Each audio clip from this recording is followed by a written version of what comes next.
Bagal naman ang kasama ko. Madapa pa yata. Yun na. Tapo, tubig po, delivery po. Magandang umaga.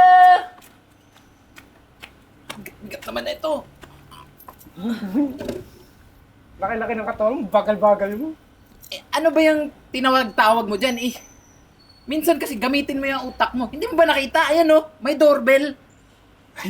Hindi ko kasi alam yan eh. Paano ba yan? Yan kasi kakapuyat mo dyan eh. Ayan, pindutin mo lang yan ha. Ayan oh, oh. Tapos maririnig na doon nila yun. Oh, galing. Eh, yun lang Basa. lumalabas eh. Tapo, tubig po. Eto nga, naririnig na yan sa loob. Ito talaga napakabobo talaga na ito eh. Mga madam. Oh, kita mo. Yan na. Ay, ano yan? Madam, deliver po ng tubig. Ha? Ayoko. Hindi ako sa inyo ma-order ng tubig. Ma'am. Anong hindi po umorder? Eh, dito po nakalagay yung address, ma'am eh. Dito po kami magdi-deliver ng tubig sa inyo. Eh, bakit kayo nag-deliver? Hindi ako ma-order ng tubig para kayo ang mag-deliver sa akin, ha? Ma'am, Ayoko. teka lang po. May problema po ba pag kami po nag-deliver? Oo. Yung mga mukha nyo. Ayoko. Ayoko ng ganyang mukha. Ang aga-aga. Ganyang mukha makikita ko. Ha? Kaya ako nag-order ng tubig para gumanda yung araw ko. Ayoko yan. Eh, ma'am, ano po bang problema sa mukha namin? Eh, maayos naman po kami ah. So ito pala yung mga pinagmamalaki mo na delivery boy ng tubig mo? Uy sis, ano ba yung taste mo? Tignan mo naman oh. Sis, hindi yan. Hindi kayo... Asa ba kasi si Charles? Siya dapat magdi-deliver ng tubig sa akin eh. Ayun. Bakit kayo nag-deliver? Ah, si Charles pala yung hinahanap niyo, ma'am. Eh, kami po kasi yung... Ang ingay-ingay naman ng aso niyo, ma'am. Busy po kasi si Charles. Marami po siyang inaasikaso dun sa water station po namin. Kaya kami po yung naka-assign muna dito, ma'am. Hindi ko yan tatanggapin. Ayoko. Balik nyo yan. Hindi ko yan tatanggapin at hindi ko yan babayaran hanggat hindi siya ang nagdi-deliver dito, okay? Ma'am, ano ilahin ng binuhat namin na mo? Ay, kinakasyon nyo ba ako, ha? Eh, ma'am, responsibilidad niyo po na bayaran to, ma'am. Kasi in-order niyo po to sa amin, ma'am. Eh. Hoy! Customer is always right. Gusto ko yung tamang serbisyo. Yan mukha nyo, mga mali kayo. Ayoko. Hindi kayo babayaran. Ibalik nyo yan. Ma'am, wait lang. Ma'am, sandali, ma'am, yung bayad po.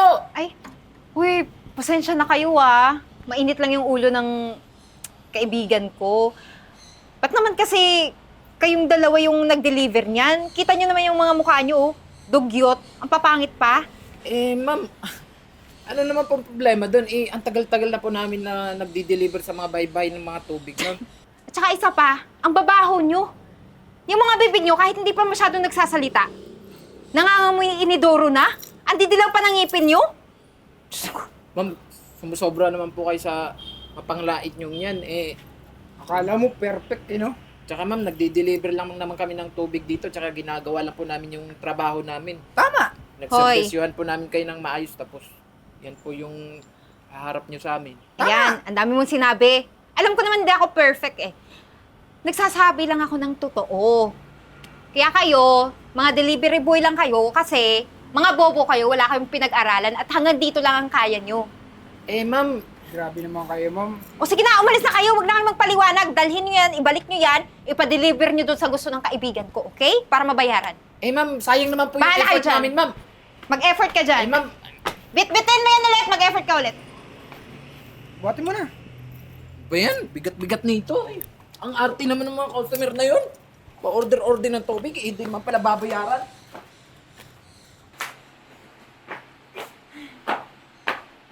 Oh, ano na? naiinis ako. Alam mo, excited ako sa araw na to. Kasi makikita ko siya ulit. Tapos yung dalawang yung asungot na yung nag-deliver ng tubig dito. Hayaan mo na, sis. Alam mo, pinagsabihan ko na yun eh. Na bumalik na lang doon, ipa-deliver ulit yung tubig doon sa gusto mo. Ay, hindi pwede to. Ano Gagawa ako ng paraan para makaganti dun sa dalawang yun. Paraan? Like, plano? Listen. Okay.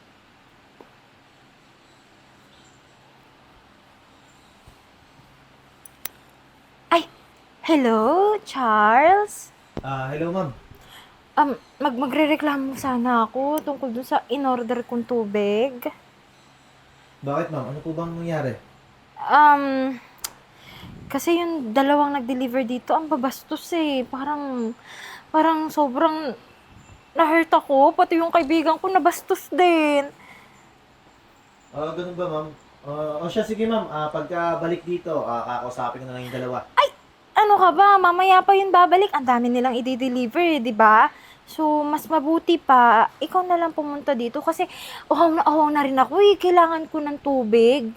So, kung pwede, mag-deliver ka ng 1 galon dito. Tapos, dito na lang tayo mag-usap. Ako ma'am, busy ako ngayon eh. Pero, o siya, sige. Pupunta ako. Talaga? Sige po ma'am. O sige ha, asahan kita. See you! Galing mo doon. Ay, syempre, ako pa ba? Manda sila. Ay. Mawawala ng trabaho yung dalawang mukong na yan. Baka hindi naman tubig ang dalhin. Ano? Bulaklak. Ikaw feeling ko. Feeling mo talaga may gusto sa'yo? Ay, oo. Uy, Ay. ganda ko kaya. Oh, di ba? Baka. Manda ka na, magpaganda ka dyan, mag-freshen up ka. Okay na yan. Sis, bilisan mo naman no. Ihing-ihi na ako, baka makaihi ako dito sa sahig. Sis naman eh, kita mo nagpapaganda ako, darating na si Charles eh. Alam ko naman yun, pero sasabog na yung pantog ko, no? Ay na. Ay, mamaya ka na umihi, dali, tara na! Oo.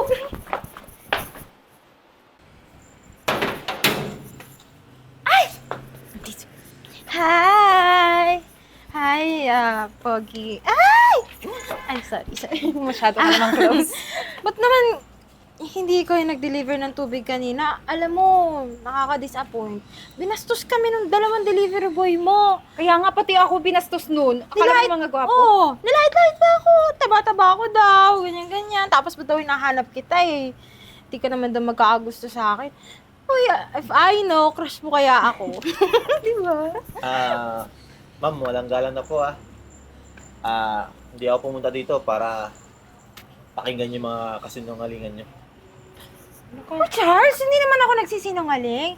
Ikaw naman, halos araw-araw ka nagde-deliver ng tubig sa akin eh. Kahit galon-galon ino-order ko araw-araw, kahit hindi pa ubos, umu-order ako, makita ka lang. Tapos sasabihin mo, nagsisinungaling ako. Huy, hindi ako nagsisinungaling. Nakaka-disappoint lang kasi first time mag-deliver ng dalawang pangit na yon. Tapos inaway-away pa kami ng kaibigan ko. Ma'am, sa totoo lang, kilala ko yung mga delivery boy ko eh. Totoo po yung sinabi ng kaibigan ko, Charles. Tsaka, suggestion ko, kung maaari, patanggal na yun sa trabaho yung dalawang yun. Ang babastos, mga babae pa naman yung dinideliveran nilang tubig. Tsaka nagde-deliver ng tubig. Tapos ganun ang dudungis nila. Eh paano na lang kung makontaminate yung tubig na dinideliver nila, di ba? Totoo, magkasakit pa tayo, Concern lang pa. kami, di ba? Ma'am, teka lang po Sa tono kasi ng mga pananalita nyo, kayo yung nababastos. Kasi, sa totoo niyan, alam ko naman yung totoo nangyari. Bali, sinabi na sa akin mga delivery boy ko na binastos nyo sila. At masakit na salita sinabi nyo. Kung manlait kayo, akala nyo naman, perfecto kayo. Teka lang, delivery boy mo? Ibig sabihin, ikaw may-ari ng refilling station? Oo ma'am, tama po kayo. Akong may-ari ng water station dito. Oo. Dito sa Bang Manila. Kaya, ma'am, ang pagkakaalam mo kasi, kilala ko yung mga tao ko eh. Tsaka, walang nagre-reklamo sa amin. Tsaka isa pa, wala nang madungi sa mga tauhan ko At alam niyo ma'am, sa tingin ko, mga nakapag-aral naman kayo, di ba? Bakit ganyan po yung mga ugali nyo? Kung makapangmata kayo ng mga tao, akala nyo naman, di kayo nakapag-aral. Eh, na-disappoint lang naman ako kasi hindi ikaw yung nag-deliver. Oh, sige ma'am. Mauna na ako. Nga pala. Sa tingin ko, di na kayo makaka-order sa amin ng tubig. No. Bahala na kayo kung saan kayo umorder. Eh, teka lang, anong iinumin namin? Eh, wala namang ibang refilling station dito. Baka yung gripo nyo, perfecto. At di mapanlait. Doon kayo uminom. Beshi! Minom ka daw sa gripo mo, perfecto daw. Like you. Ay, ikaw din eh. Pinagtanggulan kita. Minom ka daw sa gripo mo, bahala ka doon. Magpapakulo ako ng tubig.